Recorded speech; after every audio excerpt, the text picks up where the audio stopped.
El viento otoñal de Madrid golpeaba contra las ventanas del desván, mientras Diego Martínez sostenía una linterna entre los dientes, intentando mover una pesada cómoda de madera oscura que había pertenecido a su difunta abuela Carmen. Era octubre de 2024, y hacía apenas una semana que había heredado la casa familiar en el barrio de Malasaña, una vivienda de 3 plantas construida en los años 50 que guardaba décadas de recuerdos entre sus paredes. «Maldita sea», murmuró Diego, cuando la cómoda se resistió a moverse. A sus 28 años, trabajaba como restaurador de libros antiguos en una pequeña librería del centro de Madrid, un oficio que había heredado su amor por los objetos con historia, por las historias que se escondían entre páginas amarillentas y encuadernaciones desgastadas. Su complexión delgada no estaba precisamente diseñada para mover muebles pesados, pero la necesidad de limpiar el desván antes de decidir qué hacer con la propiedad lo había obligado a enfrentarse a esta tarea. La lluvia comenzó a repiquetear sobre las tejas con más intensidad, creando una sinfonía melancólica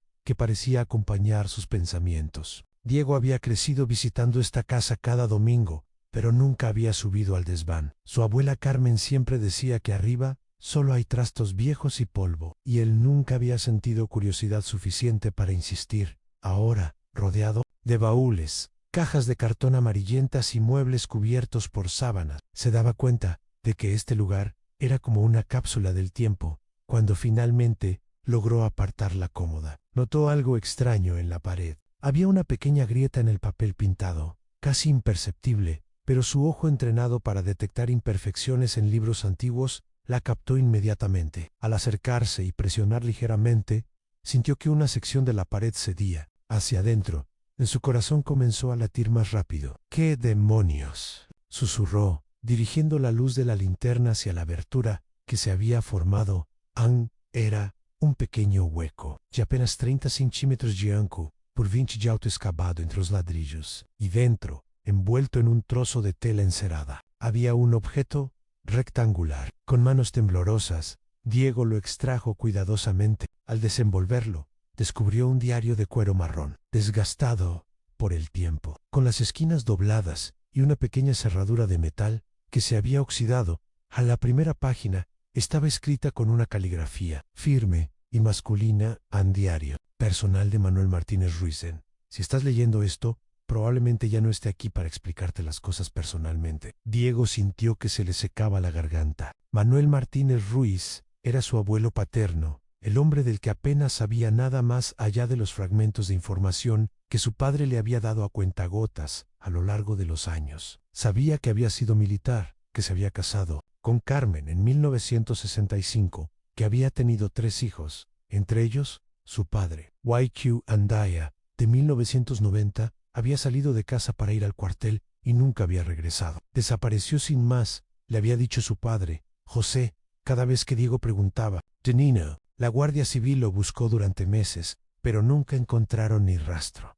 Tu abuela nunca quiso hablar del tema. Diego se sentó en una vieja silla de mimbre, el diario abierto sobre sus rodillas, y comenzó a leer bajo la luz amarillenta de la bombilla que colgaba del techo. La letra de su abuelo era clara y decidida, pero conforme avanzaba en la lectura, podía percibir momentos donde la tinta había corrido ligeramente, como si hubiera llorado mientras escribía: «En 15 de marzo de 1990, he tomado una decisión que va a cambiar todo. No puedo seguir viviendo esta mentira, fingiendo que soy el hombre que todos creen que soy. Carmen merece la verdad, mis hijos merecen la verdad, pero sobre todo, Elena merece que no siga siendo un cobarde. Ana Elena. Solo escribir su nombre hace que me tiemble la mano. Llevo 3 años encontrándome con ella en secreto, 3 años viviendo una doble vida que me está destrozando el alma. No es solo una aventura, es mucho más que eso. Cuando estoy con ella, siento que puedo respirar de verdad por primera vez en décadas». San Diego dejó de leer, sintiendo como si hubiera recibido un puñetazo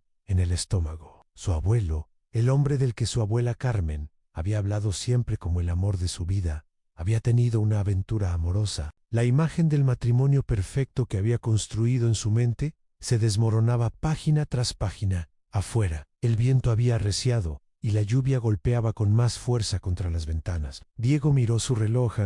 Eran las 9 de la noche y llevaba más de 4 horas en el desván. Su estómago rugía de hambre, pero no podía parar de leer. Cada página revelaba un nuevo aspecto de la vida secreta de su abuelo, una vida llena de conflictos internos, de reuniones clandestinas, en cafeterías del centro de Madrid, de cartas que se enviaban a través de intermediarios andós. De abril de 1990, Elena me ha dicho que está embarazada. Dios mío, ¿qué he hecho? Tengo 45 años, 3 hijos que mantener, una esposa que confía en mí, y ahora esto. Ella no me lo dice, pero sé que espera que deje a Carmen, que construyamos una nueva vida juntos. ¿Cómo le explico que no es tan simple? ¿Cómo le explico que amo a mi familia, pero que también la amo a ella? He decidido que voy a hablar con Carmen después de mi último día en el cuartel. El 15 de mayo se acaba mi servicio militar después de 25 años. Será un nuevo comienzo, de una forma u otra. Las manos de Diego temblaron mientras pasaba.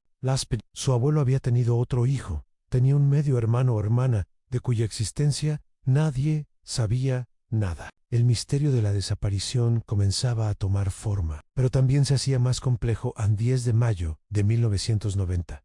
Faltan 5 días para mi último día en el cuartel. He decidido dejar esta casa, estos recuerdos, este diario. Carmen va a sufrir, pero prefiero que me odie por cobarde a que me odie por traidor. Elena y yo nos iremos a Valencia, donde nadie nos conoce. Allí criaremos a nuestro hijo y empezaremos de nuevo. No soy orgulloso de mis decisiones, pero sé que no puedo seguir viviendo dividido entre dos mundos. Espero que algún día mis hijos puedan entender, especialmente José. Él siempre fue el más sensible, el que más se parece a mí. Tal vez encuentre este diario cuando sea mayor y pueda comprender que a veces el amor nos obliga a tomar decisiones que parecen imposibles. Diego cerró el diario y se quedó inmóvil durante varios minutos, procesando lo que acababa de leer. Su abuelo no había desaparecido misteriosamente. Había huido, había abandonado a su familia para empezar una nueva vida con otra mujer y otro hijo. La narrativa heroica que se había construido en su mente, la del veterano militar que había servido a su país con honor y había desaparecido en circunstancias trágicas, se había convertido en algo mucho más humano y complejo. Anne se levantó de la silla, estirando las piernas entumecidas, y caminó hacia la pequeña ventana del desván. Las luces de Madrid brillaban a través de la lluvia, creando reflejos dorados en el cristal empañado. Se preguntó si su abuelo estaría vivo en algún lugar de Valencia, si tendría otros nietos que no sabían de su existencia, si alguna vez había pensado en regresar. En el sonido de su teléfono móvil lo sacó de sus pensamientos. Era un mensaje de texto de su novia. María, ¿sigues en casa de tu abuela? Te he preparado la cena. Ven cuando puedas. Diego miró el diario que tenía en las manos y tomó una decisión. No podía enfrentar esto solo. Necesitaba contárselo a alguien. Y María había sido su compañera durante los últimos 4 años. Si alguien podía ayudarlo a procesar esta información sin juzgar, era ella. Guardó cuidadosamente el diario en su mochila, apagó la luz del desván y bajó las escaleras. Mientras cerraba la puerta de la casa, se dio cuenta de que su vida había cambiado irrevocablemente en las últimas horas. Ya no era solo Diego Martínez, el restaurador de libros. Ahora era el nieto de un hombre que había tomado la decisión más difícil de su vida, por amor. Y tenía que decidir qué hacer con esa información. El camino a casa de María, a través del barrio de Chueca, le dio tiempo para pensar. Las calles estaban brillantes por la lluvia, y los pocos transeúntes caminaban apresuradamente bajo sus paraguas. Diego sentía el peso del diario en su mochila, como si fuera una bomba a punto de explotar. ¿Debía contárselo a su padre? ¿Tenía derecho a alterar la memoria que su familia tenía de Manuel? ¿Y qué pasaba con ese medio hermano que probablemente vivía en Valencia sin saber nada de ellos? Cuando llegó al pequeño apartamento que María compartía con una compañera de universidad, ella ya lo estaba esperando con la cena servida y una sonrisa preocupada. «Estás empapado», le dijo, ayudándolo a quitarse la chaqueta. «¿Qué tal el desván? ¿Encontraste algo interesante?» Diego la miró a los ojos, esos ojos verdes que lo habían cautivado desde la primera vez que se conocieron en la biblioteca de la Universidad Complutense, y supo que no podía mentirle. «María», dijo, su voz apenas un susurro, «creo que he encontrado algo que va a cambiar todo lo que creía saber sobre mi familia». María Fernández había conocido a Diego durante una conferencia sobre restauración de manuscritos medievales en la Universidad Complutense de Madrid. Ella estudiaba historia del arte Él trabajaba ya como restaurador, pero ambos compartían esa pasión por los objetos que guardaban historias del pasado. 4 años después, había aprendido a leer las expresiones de Diego como si fueran páginas de un libro abierto, y esa noche, sentado en el sofá de su salón con el diario en las manos, había algo en su rostro que nunca había visto antes. ¿Seguro de que quieres contármelo?, le preguntó María, acurrucándose a su lado mientras la lluvia seguía golpeando contra las ventanas del apartamento. Pareces como si acabaras de ver un fantasma. Diego pasó los dedos por la cubierta de cuero del diario, sintiendo cada grieta y marca del tiempo. En cierto modo, sí he visto un fantasma, el fantasma de mi abuelo Manuel. Durante la siguiente hora, Diego le contó todo lo que había descubierto, leyendo algunos fragmentos del diario en voz alta. María escuchó en silencio ocasionalmente, tomando su mano cuando la voz de Diego se quebraba al leer las partes más emotivas. Cuando terminó, se quedaron en silencio durante varios minutos, procesando las implicaciones de lo que habían escuchado. Dios mío, Diego, susurró María finalmente en tu abuelo. Era más complejo de lo que nadie imaginaba. No sé qué hacer, admitió Diego, cerrando el diario. ¿Se lo cuento a mi padre? Trato de encontrar a esta Elena, a mi medio hermano o hermana, o simplemente finjo que nunca encontré esto. María se levantó y caminó hacia la ventana, contemplando las luces de Madrid que brillaban a través de la lluvia. Había crecido en Sevilla, en una familia donde los secretos familiares eran tan comunes como el gazpacho en verano, y había aprendido que la verdad, por dolorosa que fuera, siempre era mejor que la mentira.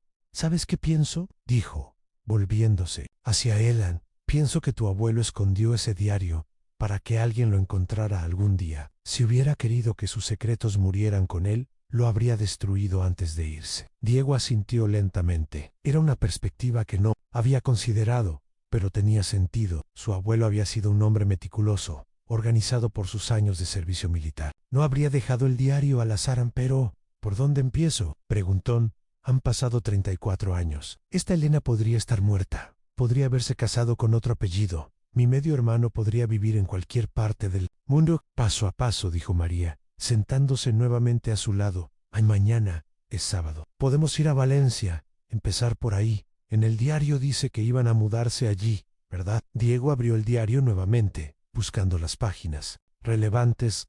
Sí, aquí dice, Elena y yo nos iremos a Valencia, donde nadie nos conoce, pero no da más detalles. ¿Cómo se apellidaba ella? Diego hojeó el diario, buscando alguna referencia al apellido de Elena Alamayo. Ría de las entradas se referían a ella solo por su nombre de pila, pero finalmente encontró lo que buscaba en Elena Serrano.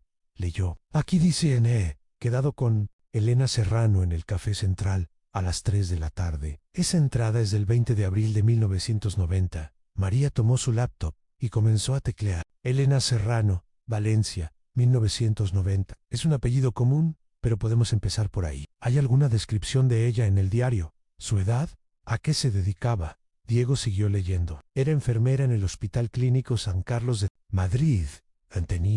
Aquí dice que tenía 32 años en 1990. Así que habría nacido alrededor de 1958. Si sigue viva, tendría ahora unos 66 años. Perfecto, dijo María, tomando notas en su cuaderno. Y su hijo, bueno, tu medio hermano o hermana, habría nacido a finales de 1990 o principios de 1991. Tendría ahora unos 33 o 34 años. La idea de tener un hermano o hermana de su edad golpeó a Diego con una fuerza inesperada. Toda su vida había sido hijo único, nieto único, sin primos cercanos. La posibilidad de tener familia de la que nunca había sabido nada lo llenaba de una mezcla de emoción y terror. ¿Y si no quieren saber nada de nosotros?, preguntó. ¿Y si Manuel, mi abuelo, resultó ser un desastre como padre para ellos? También, ¿y si estoy abriendo heridas que es mejor dejar cerradas? María cerró la laptop y lo miró directamente a los ojos. Diego, escúchame, he visto cómo te afecta no saber qué pasó con tu abuelo. Llevas años preguntándote, imaginando los peores escenarios. Ahora tienes la oportunidad de conocer la verdad, toda la verdad. Sí, puede ser doloroso, puede ser complicado, pero al menos sabrás qué pasó realmente. Esa noche, Diego apenas pudo. Se quedó despierto hasta las 4 de la madrugada, leyendo y releyendo el diario, tratando de entender la psicología de un hombre que había tomado la decisión de abandonar a su familia por amor. Las últimas entradas del diario eran especialmente reveladoras al 13 de mayo de 1990. Mañana es mi penúltimo día en el cuartel. He tomado todas las disposiciones necesarias. He abierto una cuenta bancaria en Valencia con un nombre falso, algo que aprendí durante mis años de servicio en inteligencia militar. Elena no sabe nada de esto. Cree que simplemente nos iremos y empezaremos de nuevo con mis ahorros. La verdad es más complicada. Durante mis últimos 5 años en el ejército, he estado involucrado en operaciones que no puedo escribir aquí. Digamos que he tenido acceso a información que podría comprometer a mucha gente importante. He guardado copias de ciertos documentos como seguro de vida. Si algo me pasa, si alguien trata de lastimar a mi familia, esos documentos verán la luz.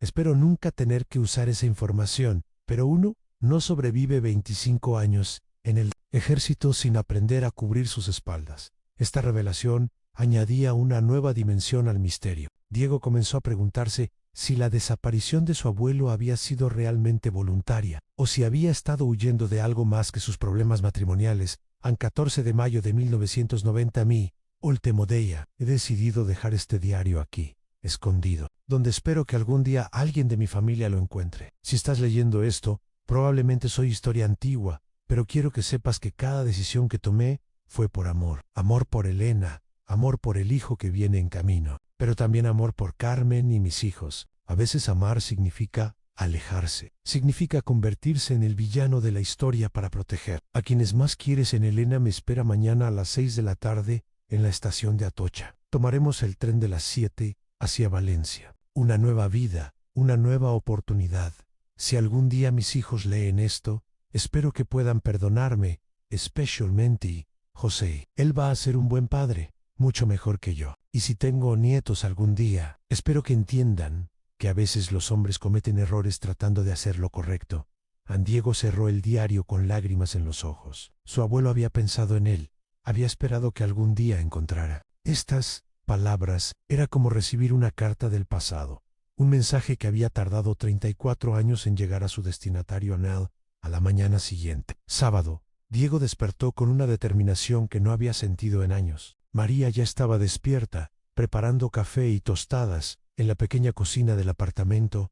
¿Has decidido qué vamos a hacer?, le preguntó, pasándole una taza humeante. Vamos a Valencia, dijo Diego sin dudar, pero primero voy a hablar con mi padre. Tiene derecho a saber la verdad antes de que empecemos a buscar fantasmas del pasado. José Martínez vivía en un apartamento en el barrio de Salamanca, a 20 minutos en metro desde el centro. A los 55 años, trabajaba como ingeniero civil y había criado a Diego prácticamente solo después de que su madre muriera en un accidente de tráfico cuando él tenía 12 años. Era un hombre reservado, poco dado a hablar de emociones, pero Diego sabía que la desaparición de su padre había sido un trauma que había marcado toda su vida adulta. Cuando Diego llegó al apartamento de su padre esa mañana, con el diario en una bolsa de tela, José estaba regando las plantas de su terraza, una actividad que siempre había encontrado relajante. Papá, dijo Diego, sin preámbulos, necesito enseñarte algo que encontré en casa de la abuela. José dejó la regadera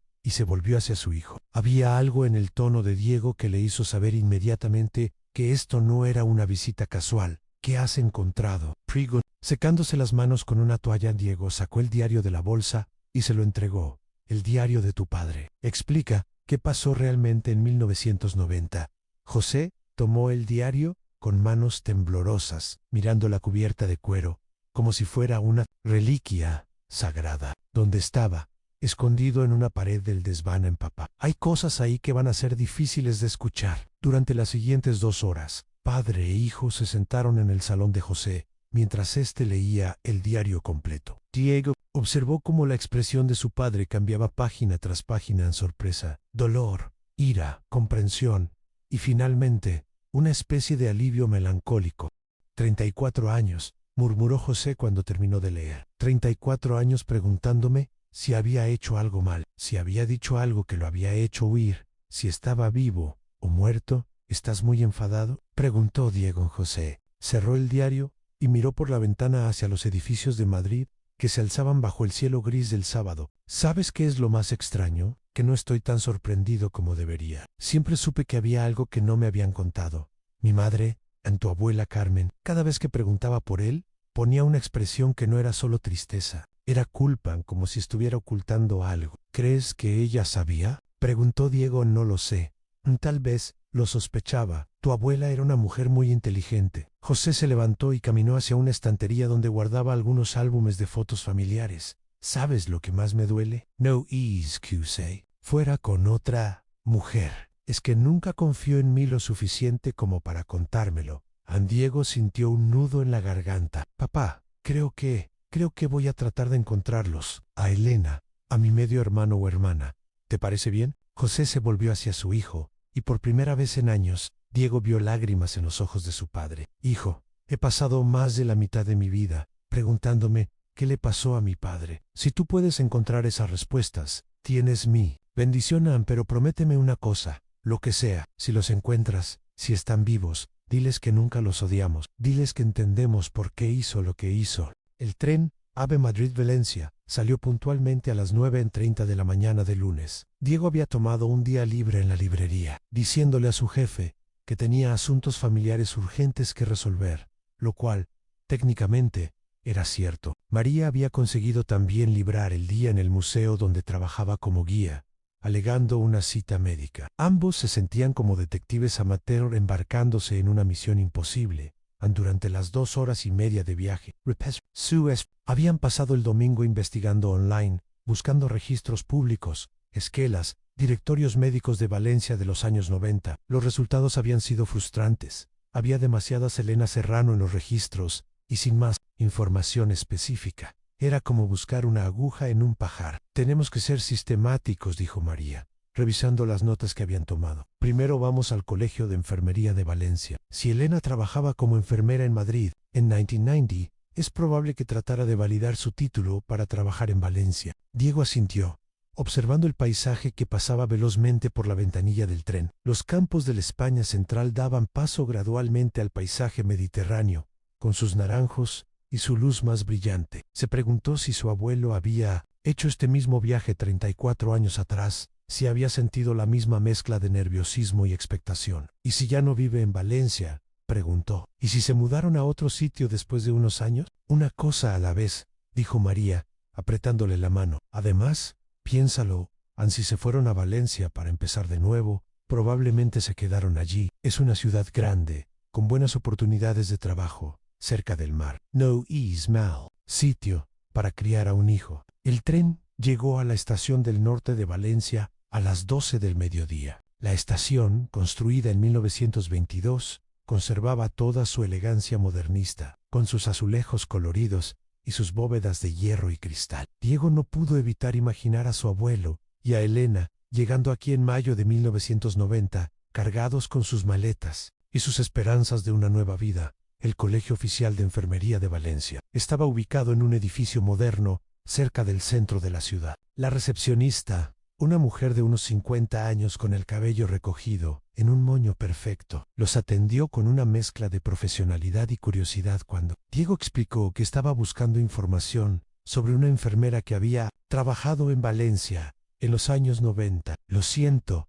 pero no puedo dar información personal de nuestros colegiados sin una orden judicial o una autorización expresa, dijo la recepcionista, cuyo nombre, según la placa en su mesa, era Carmen. Ruiz. Diego había anticipado esta respuesta. Sacó una copia del diario, había fotocopiado las páginas más relevantes y se la mostró. Señora Ruiz, no estoy buscando esta información por motivos maliciosos. Elena Serrano es Angeran, la pareja de mi abuelo. Él desapareció en 1990 y acabamos de encontrar su diario. Solo queremos saber si están bien, si podemos contactar con él. Carmen Ruiz examinó las páginas fotocopiadas, su expresión suavizándose gradualmente. ¿Su abuelo desapareció? Sí, hace 34 años. Mi familia nunca supo qué le había pasado, hasta que encontramos este diario la semana pasada. Carmen miró a Diego y luego a María, claramente debatiendo internamente entre las normas del colegio y la humanidad de la situación. Finalmente, suspiró. No puedo darle información directamente, dijo, pero puedo hacer algunas consultas internas. ¿Tienen un número de teléfono donde puedan contactarlos? Diego le dio su número de móvil, sintiendo una mezcla de esperanza y nerviosismo. Era el primer paso real hacia encontrar respuestas mientras esperaban la llamada de Carmen Ruiz. Decidieron explorar Valencia. Caminaron por el casco histórico, visitaron la catedral y las torres de Serrano, almorzaron paella en un restaurante cerca del mercado central. Todo el tiempo, Diego no podía evitar escudriñar los rostros de los transeúntes, preguntándose si alguno de ellos podría ser su medio hermano, si alguna mujer de unos 60 años podría ser Elena. Es frustrante, le dijo a María, mientras caminaban por las calles peatonales del centro. Pueden estar viviendo a 5 minutos de aquí y nunca lo sabríamos. Paciencia, le respondió María. Llevamos aquí solo unas horas. Sonó a las 4 de la tarde. Era Carmen Ruiz. Señor Martínez, dijo su voz al otro lado de la línea. He estado haciendo algunas consultas. Elena Serrano Campos se colegió aquí en Valencia. En agosto de 1990, trabajó en el Hospital Clínico de Valencia. Hasta 1995, Diego sintió que su corazón se aceleraba. Y después de 1995, eso es todo lo que puedo decirle.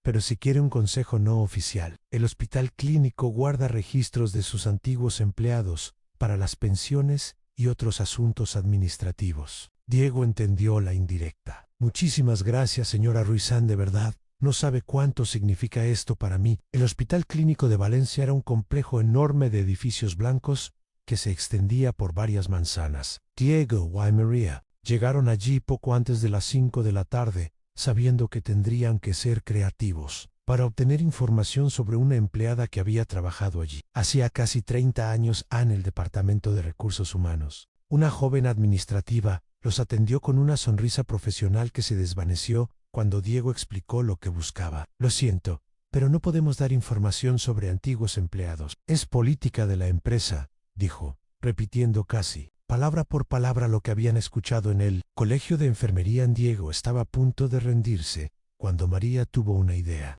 ¿Podríamos hablar con alguien que hubiera trabajado aquí en los años 90? Preguntó. No buscamos información oficial, solo queremos saber si alguien recuerda a Elena Serrano. La administrativa reflexionó un momento. Bueno, la supervisora, de enfermería, Carmen Montoya, lleva aquí desde 1985, está a punto de jubilarse.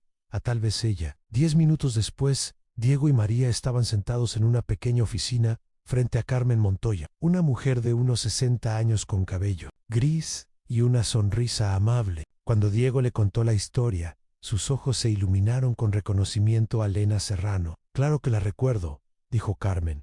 Era una enfermera excelente, muy dedicada. Vino aquí embarazada, si mal no recuerdo. Tuvo un niño en diciembre de 1990. ¿Un niño?, preguntó Diego, sintiendo una extraña emoción al saber que tenía un medio hermano. Sí, se llamaba, déjame pensar, Pablo Serrano. Elena nunca se casó, al menos mientras trabajó aquí. Era muy reservada sobre su vida personal, pero se notaba que había pasado por algo difícil. ¿Sabe qué fue de ella después de 1995?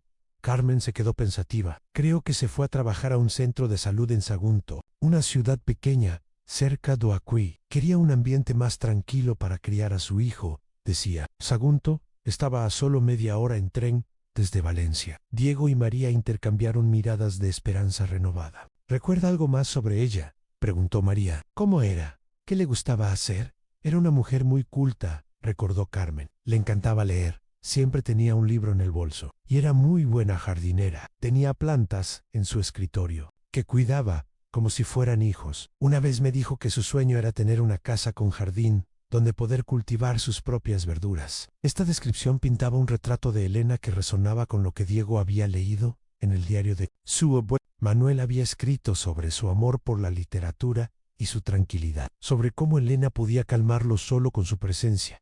Ya era demasiado tarde para ir a Sagunto ese día, así que Diego y María decidieron pasar la noche en Valencia. Reservaron habitaciones en un pequeño hotel cerca de la Ciudad de las Artes y las Ciencias, y pasaron la tarde caminando por la playa de la Malvarosa, tratando de procesar toda la información que habían recopilado. Es real, dijo Diego, sentado en la arena mientras veían ponerse el sol sobre el Mediterráneo. Tengo un medio hermano llamado Pablo. Nació en diciembre de 1990, lo que significa que tiene 33 años ahora, y probablemente vive en Sagunto, o vivió allí durante su infancia, añadió María. Mañana podríamos encontrarlo. Esa noche, Diego tuvo dificultades para dormir. Su mente no paraba de crear escenarios sobre cómo sería el encuentro con Pablo y Elena. Se parecería a Pablo, a él, ¿Habrían sido felices Manuel y Elena durante todos estos años? ¿O la realidad había sido más compleja que la historia romántica que se había imaginado? A la mañana siguiente, tomaron el primer tren a Sagunto. Era un pueblo costero con una rica historia romana, dominado por los restos de un antiguo castillo, en lo alto de una colina. El centro de salud estaba ubicado en una calle tranquila, cerca del centro del pueblo en recepción. Una enfermera mayor los atendió con curiosidad cuando preguntaron por Elena Serrano.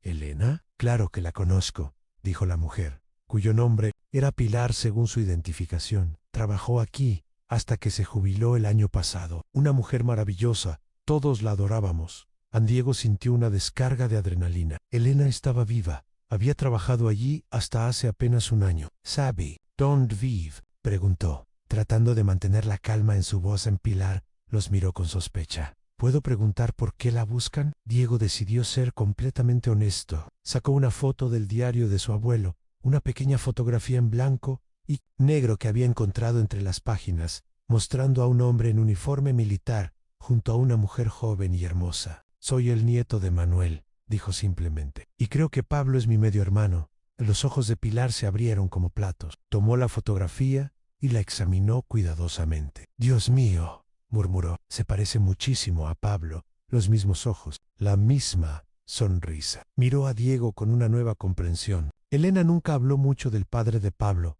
pero siempre supimos que había una historia ahí. ¿Están bien?, preguntó Diego. Viven aquí en Sagunto. Elena sí. Tiene una casita con jardín en las afueras del pueblo, cerca de los Naranjales. Pablo, él se mudó a Barcelona hace unos años y es arquitecto. Trabaja en una firma importante allí. Pilar escribió una dirección en un papel y se la entregó a Diego. Calle Naranjos, N-Mero 47, pero déjeme que la llame primero, para prepararla. Esto va a ser un shock para ella. Mientras Pilar hacía la llamada desde el teléfono de recepción, Diego y María esperaron nerviosamente. Podían escuchar fragmentos de la conversación en doble, comillas, nieto de Manuel. Ha encontrado un diario. Quiere conocerte. Finalmente, Pilar colgó y se volvió hacia ellos. Está dispuesta a verlos, dijo, pero me ha pedido que les diga que esto es muy difícil para ella. Ha pasado muchos años tratando de dejar el pasado atrás. La casa de Elena estaba exactamente donde Pilar había dicho, al final de una calle tranquila bordeada de naranjos. Era una casa pequeña pero acogedora, pintada de blanco con contraventanas azules, rodeada por un jardín exuberante lleno de plantas mediterráneas en lavanda, romero, limoneros y rosales. En Diego llamó al timbre con manos temblorosas. De unos momentos que parecieron eternos, la puerta se abrió. Elena Serrano tenía 66 años, pero se conservaba bien. Era una mujer pequeña, con cabello gris recogido en una coleta, ojos verdes inteligentes y una cara que había sido hermosa en su juventud y seguía teniendo una elegancia natural. Llevaba un vestido sencillo de algodón y un delantal de jardín. Se quedó inmóvil durante unos segundos, mirando a Diego con una expresión de asombro. Dios mío, susurró finalmente. Eres idéntico a él, idéntico a cómo era Manuel cuando tenía. Diego sintió que se le formaba un nudo en la garganta. Elena, soy Diego, el nieto de Manuel. Este es su diario. Elena miró el libro de cuero que Diego tenía en las manos y por un momento pareció como si fuera a desmayarse. Se agarró al marco de la puerta para mantenerse en pie. Después de tantos años, murmuró, pasen por favor. Creo que tenemos mucho de qué hablar. El salón de Elena era acogedor y luminoso, decorado con muebles sencillos pero elegantes y lleno de plantas que creaban una atmósfera de serenidad. Las paredes estaban cubiertas de fotografías a Elena joven, un niño rubio en diferentes etapas de crecimiento, paisajes de Valencia y Sagunto. Diego buscó inmediatamente fotografías de su abuelo, pero no vio ninguna en Elena. Le sirvió café en tazas de porcelana azul y se sentó frente a ellos en un sillón de mimbre. Sus manos temblaron ligeramente cuando tomó su taza. No, hijo de Manuel con nadie en más de 30 años, dijo finalmente. Ni siquiera con Pablo. Él cree que su padre murió antes de que él naciera. Diego sintió una punzada de tristeza por su medio hermano, que había crecido sin conocer la verdad sobre su padre, igual que él había crecido sin conocer la verdad sobre su abuelo. ¿Qué pasó realmente, Elena?, preguntó Diego suavemente. En el diario, mi abuelo escribió que iban a empezar una nueva vida juntos en Valencia. Elena suspiró profundamente, como si estuviera liberando años de secretos contenidos. Manuel y yo nos conocimos en 1987, comenzó, su voz apenas un susurro. Yo trabajaba en el turno de noche en el Hospital Clínico de Madrid, y él llegó, una madrugada con una herida en el hombro, una herida de bala, aunque oficialmente decían que había sido un accidente durante unos ejercicios militares. Diego se inclinó hacia adelante. Esta parte no estaba en el diario. Era diferente a los otros militares que habíamos atendido. Continuó Elena, más culto, más sensible. Empezamos a hablar durante las horas que estuvo hospitalizado. De libros, de filosofía, de sus dudas sobre la carrera militar que había elegido siendo muy joven. ¿Se enamoraron inmediatamente? Elena sonrió tristemente. No fue tan simple. Él estaba casado, tenía hijos. Yo era una mujer soltera de 29 años que había decidido dedicarse a su carrera. Pero había algo entre nosotros, una connection, que ninguno de los dos podía negar. En el diario menciona que se veían en secreto durante 3 años. Sí, desde 1987 hasta 1990 nos encontrábamos en cafeterías discretas, dábamos largos paseos por el Retiro, hablábamos durante horas, sobre todo y nada. Manuel me contaba cosas de su trabajo, que no debería haber compartido con nadie. Diego recordó las referencias en el diario sobre operaciones e información comprometedora. ¿Qué tipo de cosas? Elena dudó antes de responder. Manuel trabajaba en inteligencia militar, participó en operaciones encubiertas relacionadas con ETA, con contrabando de armas, con cosas de las que España prefiere no hablar. Había visto cosas, sabía cosas que podrían haber comprometido a mucha gente importante. ¿Y eso los puso en peligro? Al principio no lo entendí, pero sí, durante los últimos meses que estuvimos juntos, Manuel estaba cada vez más nervioso, más paranoico. Decía que alguien lo estaba siguiendo, que había hecho demasiadas preguntas sobre operaciones que oficialmente nunca habían existido. Elena se levantó y caminó hacia una estantería, de donde sacó una caja de zapatos vieja, la abrió y extrajo varias cartas atadas con una cinta azul. Estas son todas las cartas que me escribió durante esos 3 años, dijo, mostrándoselas a Diego. Nunca pude tirarlas. Diego miró las cartas con reverencia. Era otra pieza del rompecabezas de la vida de su abuelo. Cuénteme sobre mayo de 1990, le pidió. ¿Qué pasó realmente? Los ojos de Elena se llenaron de lágrimas. Manuel me había prometido que íbamos a empezar una nueva vida juntos. Yo estaba embarazada de 5 meses. Habíamos hecho planes para mudarnos a Valencia. Él había conseguido documentos de identidad falsos, había ahorrado dinero, había preparado todo meticulosamente. Pero, el 15 de mayo de 1990, el día que se suponía que íbamos a encontrarnos en la estación de Atocha, nunca llegó. Diego sintió que el mundo se detenía a su alrededor. ¿Qué quiere decir? Esperé durante 4 horas en la estación. Tenía mis maletas, mis esperanzas, mi futuro planeado con él. Pero Manuel nunca apareció. ¿Y nunca supo qué le pasó? Alina negó con la cabeza, las lágrimas corriendo libremente por sus mejillas. Durante semanas traté de contactarlo. Llamé al cuartel, pero me dijeron que había terminado su servicio y que no sabían dónde estaba. Fui a su casa en Madrid. ¿Hablaste con mi abuela Carmen? Una vez, fue horrible. Ella sabía quién era yo. Me miró con tanto odio. Me dijo que Manuel había desaparecido, que la Guardia Civil lo estaba buscando, y que si yo sabía algo, tenía la obligación moral de decírselo a las autoridades. Diego imaginó la escena a su abuela, devastada por la desaparición de su marido, enfrentándose a la mujer que había estado teniendo una aventura con el Y.Q. Heises. Me vine a Valencia. Estaba embarazada, sola, sin saber si Manuel estaba vivo o no tenía otra opción que seguir adelante con mi vida. Pero esperaste a que regresara. Elena asintió. Durante años, cada vez que sonaba el teléfono, cada vez que alguien llamaba a la puerta, pensaba que podría. Cyril. Pablo creció preguntando por su padre, y yo le inventé una historia sobre un hombre maravilloso que había muerto en un accidente antes de que él naciera. Diego se quedó en silencio durante varios minutos, procesando esta información. Su abuelo no había huido con Elena como había planeado. Había desaparecido antes de poder hacerlo. Elena, dijo finalmente, ¿cree que está muerto? Ella lo miró directamente a los ojos. Honestamente, Diego, después de todos estos años, no lo sé. Parte de mí siempre ha esperado que apareciera algún día con una explicación, pero otra parte de mí sabe que si hubiera estado vivo, habría encontrado la manera de contactarme, especialmente después de que naciera Pablo. María, que había estado escuchando en silencio, Finalmente habló. ¿Conserva algo más de esa época? ¿Algo que pueda ayudarnos a entender qué le pasó a Manuel? Elena pensó durante un momento. Hey, algo. Una semana después de que Manuel no apareciera en la estación, recibí una llamada de un hombre que no se identificó. Me dijo que dejara de buscar a Manuel, que era peligroso tanto para mí como para mi bebé. ¿Cree que era una amenaza? No. Lo sé, la voz sonaba preocupada, no amenazante, como si el hombre estuviera tratando de protegerme. Me dijo que Manuel había estado involucrado en asuntos muy complicados y que si yo valoraba mi vida y la de mi hijo, debía olvidarme de él.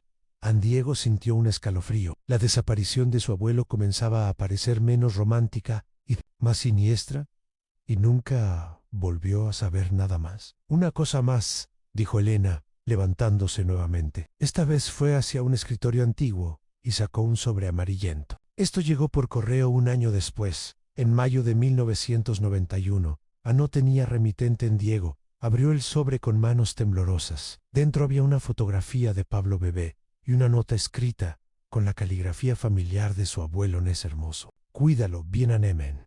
Así que estaba vivo en 1991, murmuró Diego. Al menos hasta entonces, confirmó Elena, pero esa fue la última señal de vida que tuve de él. Diego guardó la nota cuidadosamente en su bolsillo. Era una pieza más del rompecabezas, pero también planteaba más pregunta. Elena, dijo, me gustaría mucho conocer a Pablo.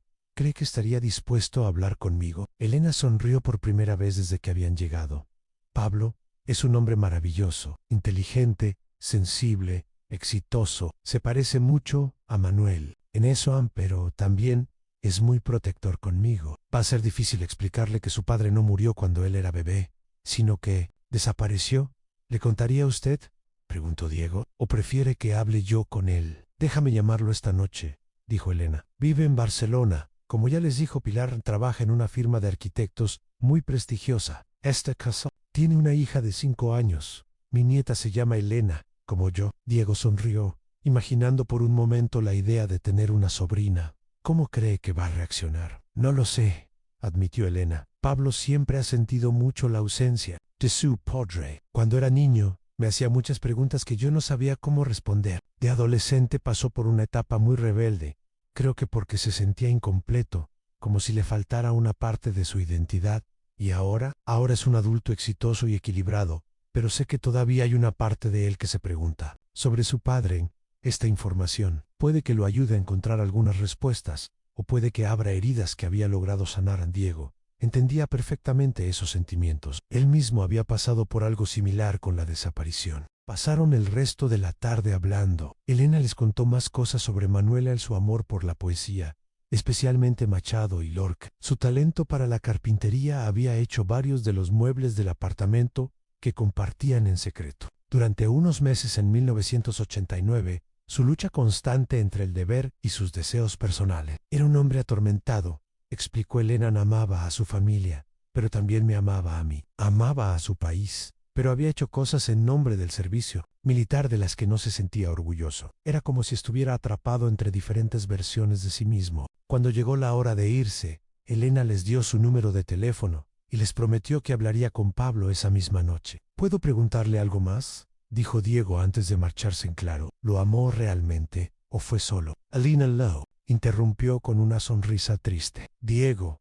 amé a tu abuelo con toda mi alma. Fue el amor de mi vida. Durante 34 años he comparado a todos los hombres que he conocido con él, y ninguno ha estado a la altura. Eso probablemente me ha hecho una tonta, pero es la verdad. Mientras volvían en tren a Madrid, Diego y María hicieron balance de todo lo que habían descubierto. La historia era más compleja y más triste de lo que habían imaginado. Manuel no había huido cobardemente para empezar una nueva vida. Había desaparecido antes de poder hacerlo, posiblemente contra su voluntad. ¿Qué crees que le pasó realmente?, preguntó María. Diego miró por la ventanilla del tren hacia el paisaje que se oscurecía con la puesta del sol. Creo que alguien lo hizo desaparecer, por lo que sabía, por las operaciones en las que había participado, y creo que quien lo hizo quiso proteger a Elena y a Pablo manteniéndolos alejados. ¿Crees que sigue vivo?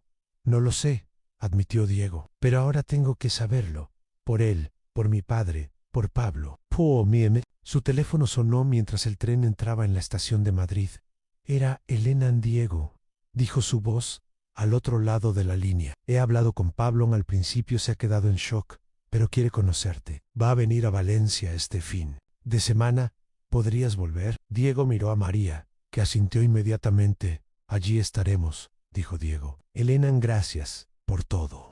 El sábado por la mañana, Diego se levantó antes del amanecer, con una mezcla de nerviosismo y expectación que le recordaba a los primeros días de colegio. Iba a conocer a su medio hermano, un hombre que hasta hace una semana no sabía que existía, pero con quien compartía sangre, historia familiar y un padre desaparecido. María y él tomaron el primer tren AVE a Valencia. Durante el viaje, Diego no pudo concentrarse en nada, ni en el libro que había llevado, ni en la conversación de María, ni en el paisaje que pasaba por la ventanilla. Su mente no paraba de crear escenarios sobre cómo sería Pablo, cómo reaccionaría al conocerlo, si se parecerían físicamente, si tendrían algo en común más allá de su parentesco con Elena. Los había citado en su casa a las 12 del mediodía. Había cocinado una paella tradicional valenciana, porque, había dicho por teléfono, las conversaciones importantes siempre salen mejor alrededor de una buena comida. Cuando llegaron a la calle Naranjos, vieron un BMW azul marino aparcado. Frente a la casa de Elena, Diego sintió que su corazón se aceleraba. Ya está aquí, murmuró, de repente sintiendo ganas de salir corriendo. A María le apretó la mano. Vas a estar bien. Elena abrió la puerta antes de que pudieran llamar al timbre. Sonreía, pero Diego pudo ver la tensión en sus ojos. Están en el jardín trasero, dijo simplemente. Pablo llegó hace una hora. Están procesando. El jardín trasero de Elena era pequeño pero exuberante, lleno de naranjos, limoneros y parterres de verduras. Había una mesa de hierro forjado blanco bajo la sombra de un limonero, y allí, de espaldas a ellos, estaba sentado un hombre de estatura media, con el cabello castaño claro y complexión atlética, vestido con jeans y una camisa azul clara. Cuando se volvió al escuchar sus pasos, Diego sintió como si estuviera mirándose en un espejo distorsionado. Pablo tenía los mismos ojos oscuros, la misma estructura facial, la misma sonrisa ligeramente torcida que Diego veía cada mañana en el espejo. Pero donde Diego era delgado y tenía un aire intelectual, Pablo era más robusto, con la complexión de alguien que practicaba deporte regularmente.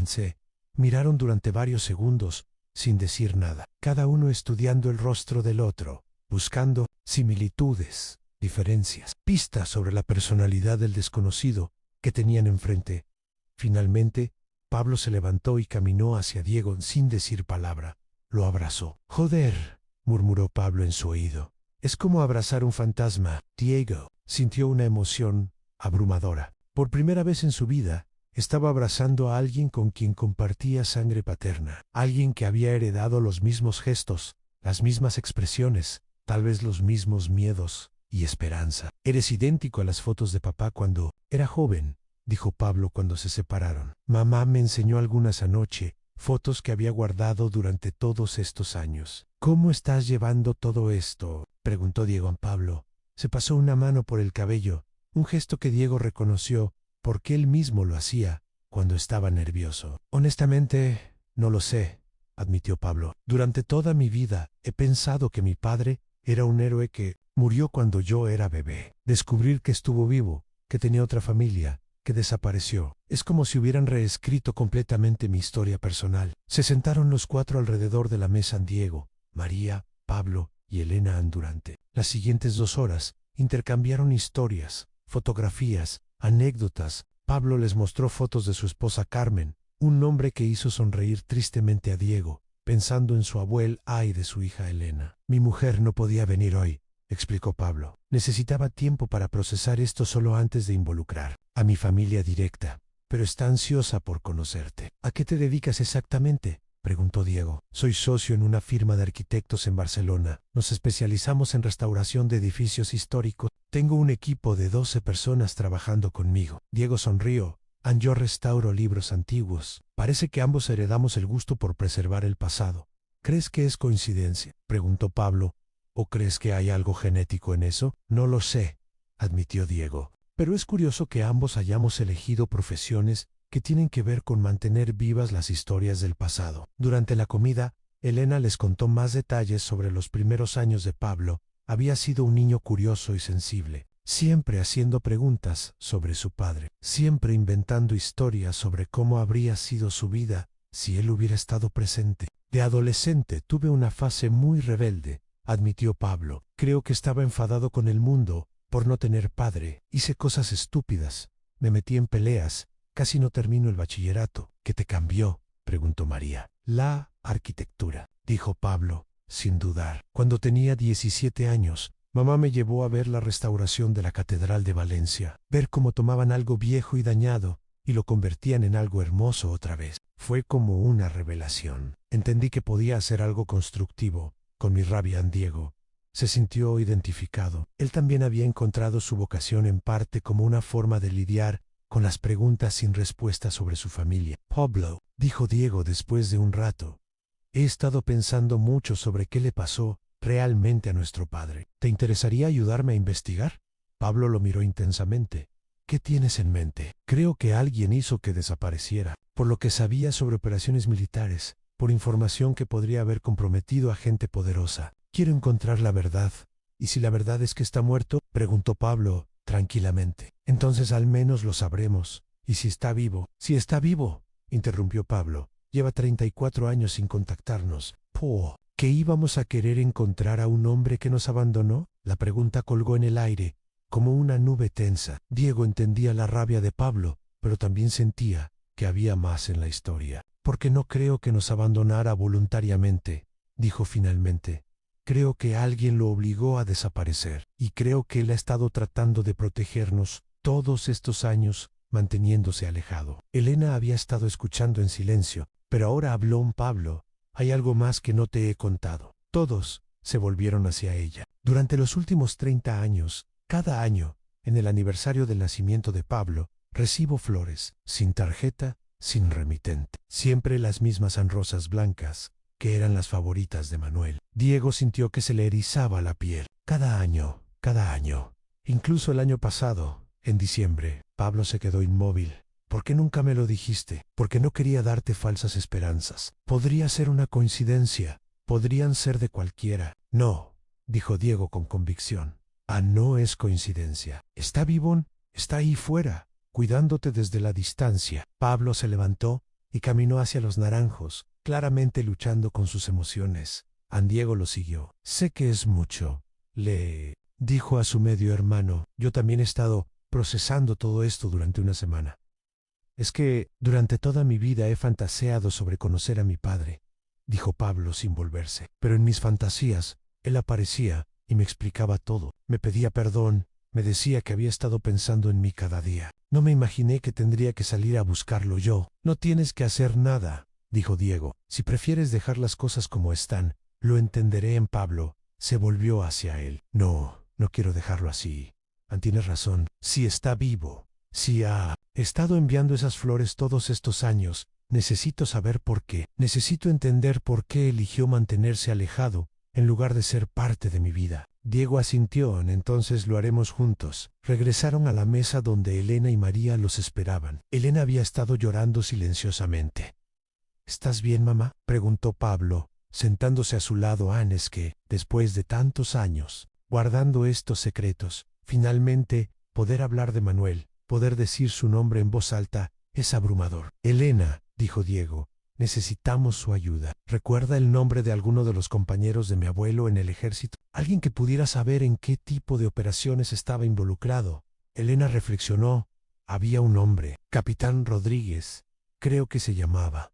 Manuel lo mencionaba a menudo. Decía que era uno de los pocos oficiales en los que confiaba completamente. ¿Rodríguez?, preguntó Pablo. Es un apellido muy común en Esperan, dijo Elena, levantándose. Creo que tengo algo. Volvió con una de las cartas de Manuel que había guardado durante todos estos años. Aquí menciona a Carlos Rodríguez del Valle. Dice que trabajan juntos en algo delicado relacionado con la frontera francesa. Diego y Pablo intercambiaron miradas. Era la primera pista concreta que tenían sobre los contactos militares de Manuel. Podemos buscar a este Carlos Rodríguez en los registros militares, dijo Pablo. Mi empresa tiene contactos en diferentes ministerios por los proyectos de restauración que hacemos. ¿Y las flores?, preguntó María. ¿Han intentado averiguar de qué floristería vienen? Elena negó con la cabeza. Siempre aparecen en la puerta por la mañana temprano. Nunca he visto quién las deja. ¿Qué tal si este año esperamos?, sugirió Diego. El cumpleaños de Pablo es en diciembre, ¿verdad? Podríamos vigilar el 15 de diciembre, confirmó Pablo. Pero eso es dentro de 2 meses.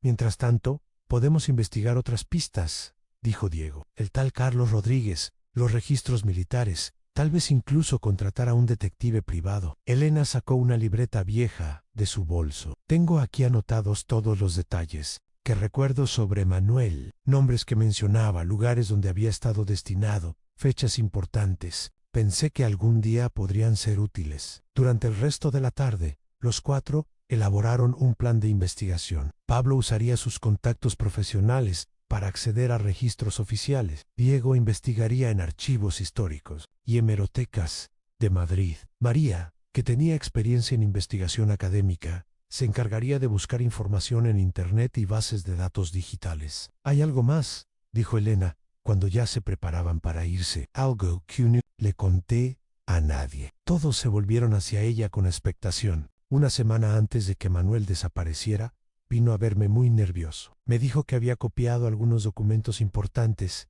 y los había escondido en un lugar seguro. Dijo que si algo le pasaba yo debía a Bhaskar, donde los olivos se encuentran, con el mar. «¿Qué significa eso?», preguntó Pablo. «No lo sé», admitió Elena. «Siempre pensé que era una frase poética, algo que había leído en algún libro. Pero ahora me pregunto si era una pista». Diego sintió una descarga de adrenalina. «¿Dónde se encuentran los olivos con el mar?». «Tiene que ser un lugar específico. En toda la costa mediterránea hay olivares cerca del mar», dijo Pablo. «Desde Cataluña hasta Andalucía. Pero debe ser un lugar que tuviera significado especial para él», reflexionó María. «¿Dónde habían estado juntos? ¿Qué lugares eran importantes para su relación?». Elena cerró los ojos, haciendo memoria. «Fui una vez a un pueblecito cerca de Tarragona, se llamaba Altp. Había un olivar justo al lado de una cala pequeña. Manuel dijo que era el lugar más hermoso que había visto nunca». «Altafulla», repitió Diego. «¿Cuándo fueron allí?». «En septiembre de 1989. Fue nuestro único viaje juntos. La única vez que pudimos estar como una pareja normal. Durante más de unas horas San Pablo se levantó, claramente emocionado. «Altafulla está a 1 hora de Barcelona. Puedo ir allí la semana que viene y remos juntos», dijo Diego inmediatamente. «Si nuestro padre escondió algo allí, deberíamos encontrarlo». «Chanos». Elena los miró a los dos con una mezcla de orgullo y preocupación. «Por favor, tengan cuidado. Si Manuel se escondió todos estos años, fue por una buena razón. Si empiezan a remover el pasado, podrían despertar peligros que es mejor dejar». «Dormidos a mamá», dijo Pablo, tomando sus manos. «Llevo 33 años viviendo con preguntas sin respuesta. Necesito intentar encontrar la verdad, aunque sea peligroso». Diego asintió. «Y yo necesito entender qué le pasó a mi abuelo. Mi padre se merece saber la verdad después de 34 años». Cuando se despidieron esa tarde, Pablo y Diego habían establecido una conexión que iba más allá de la sangre compartida. Habían encontrado en el otro a alguien que entendía el peso de las preguntas sin respuesta. Alguien que compartía la necesidad de conocer la verdad sobre Manuel. «Martínez, ¿cómo te sientes?», le preguntó María a Diego durante el viaje de vuelta a Madrid. «Como si mi vida hubiera cambiado completamente en una semana», respondió Diego. «Hace 7 días era hijo único. Ahora tengo un hermano, una cuñada, una sobrina y una misión. ¿Una misión? Encontrar a mi abuelo. Vivo o muerto, libre o cativo, feliz o arrepentido. Necesito saber qué fue de él». Su teléfono sonó. Era un mensaje de Pablo. «He estado pensando en lo que dijo mamá sobre los documentos escondidos. Mi empresa tiene equipos de georadar que usamos para detectar estructuras enterradas en sitios arqueológicos. Si hay algo enterrado en Altafulla, podemos encontrarlo». Diego sonrió. Su hermano no solo compartía sus genes, también compartía su determinación. En esa noche, Diego llamó a su padre para contarle todo lo que había descubierto. José escuchó en silencio, ocasionalmente haciendo preguntas, pero principalmente procesando la información de que tenía otro hijo y una nuera que nunca había conocido. «¿Cómo es Pablo?», preguntó finalmente José. «Es como si fuera una versión alternativa de mí mismo», respondió Diego. «Más extrovertido, más práctico, pero con la misma no sé cómo explicarlo, la misma hambre de respuestas Y Elena es una mujer increíble, papá. Puedo entender por qué el abuelo se enamoró de ella. Y puedo entender también por qué fue tan difícil para él elegir. José suspiró profundamente. Diego, hijo, sé que necesitas hacer esto, pero ten cuidado. Si tu abuelo se mantuvo escondido durante 34 años, tal vez había buenas razones para hacerlo. Lo sé, papá. Pero también sé que las flores que le llegan a Elena cada año en el cumpleaños de Pablo significan que él sigue ahí fuera, pensando en su familia. Tal vez sea hora de que toda la familia se reúna. Al colgar el teléfono, Diego se sentó en su escritorio y abrió nuevamente el diario de su abuelo. Lo había leído tantas veces en la última semana que prácticamente se lo sabía de memoria, pero seguía encontrando nuevos detalles, nuevas pistas en la última página. Había una anotación que no había notado antes, escrita con una caligrafía más temblorosa, como si hubiera sido añadida después ansí. Alguien encuentra este diario. Sepan que todo lo que hice fue por amor. Amor por Elena, amor por mis hijos, amor por mi país. A veces amar significa sacrificarse.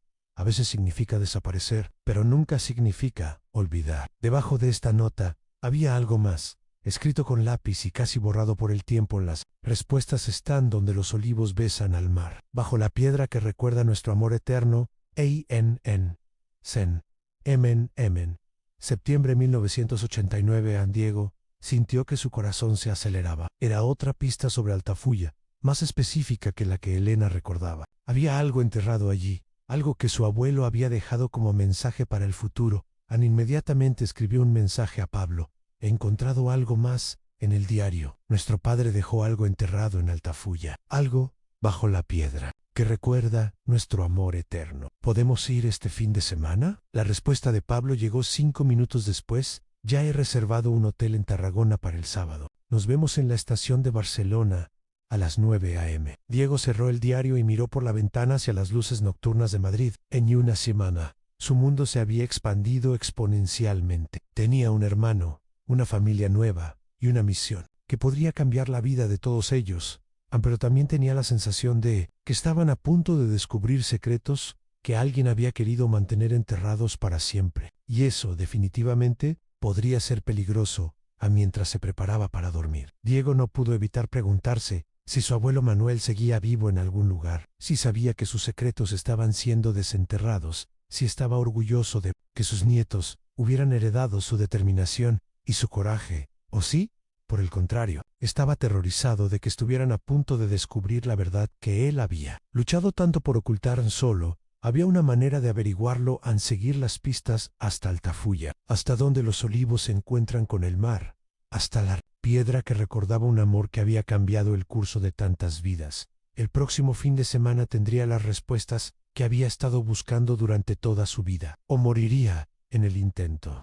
6 meses después, Diego se despertó temprano en la pequeña casa de campo en las afueras de Altafulla, que él y Pablo habían comprado juntos después de encontrar el tesoro que su abuelo había escondido bajo la piedra con las iniciales I.N. No había sido oro ni dinero, sino algo mucho más valioso en documentos que probaban la inocencia de Manuel, en operaciones encubiertas que habían salido mal. Cartaos Jaumoch nunca enviadaos, y una dirección en Portugal, donde había estado viviendo bajo identidad falsa durante los últimos 30 años. El reencuentro había sido emotivo y complicado. Manuel, ahora de 79 años, había llorado al ver a sus 2 nietos juntos. Había explicado que había fingido su muerte para proteger a su familia de las represalias de una red de corrupción militar que él había descubierto. Durante 3 décadas, había vivido como guardián de un faro en la costa portuguesa, enviando flores anónimas cada año y observando desde la distancia cómo crecían sus hijos y nietos.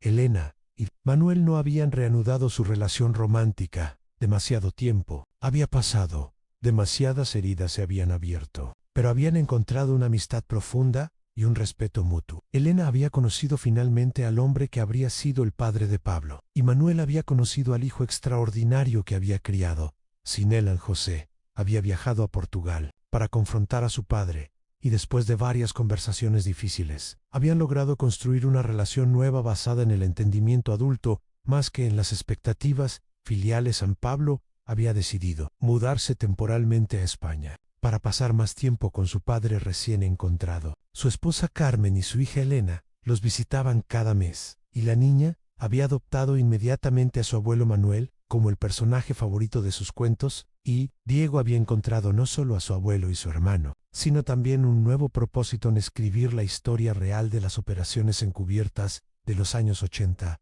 y 90. Usando los documentos que Manuel había guardado como evidencia, mientras tomaba café en el jardín de la casa, mirando hacia el mar donde los primeros rayos del sol creaban reflejos dorados, Diego reflexionó sobre cómo una decisión, tomada en un desván polvoriento, había cambiado la vida de toda su familia. Su teléfono sonó. Era Pablo, que llamaba desde Barcelona. ¿Cómo está el viejo O? Preguntó, refiriéndose a Manuel, que se había mudado a la casa de al lado, plantando tomates.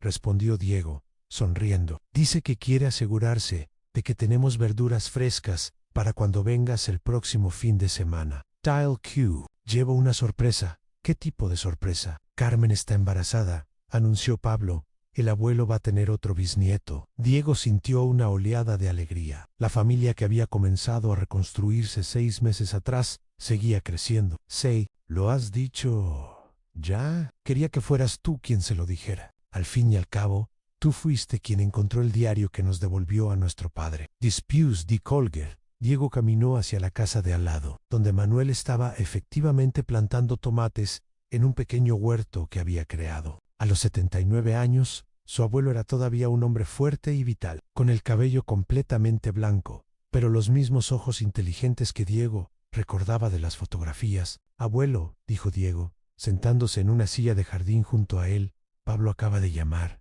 Va a ser papá otra vez. Manuel se detuvo, con las manos llenas de tierra, y una sonrisa inmensa se extendió por su rostro arrugado. Otro bisnieto, murmuró. ¿Quién habría pensado que un viejo como yo tendría la suerte de conocer a tantas generaciones de su familia? ¿Te arrepientes de algo?, preguntó Diego.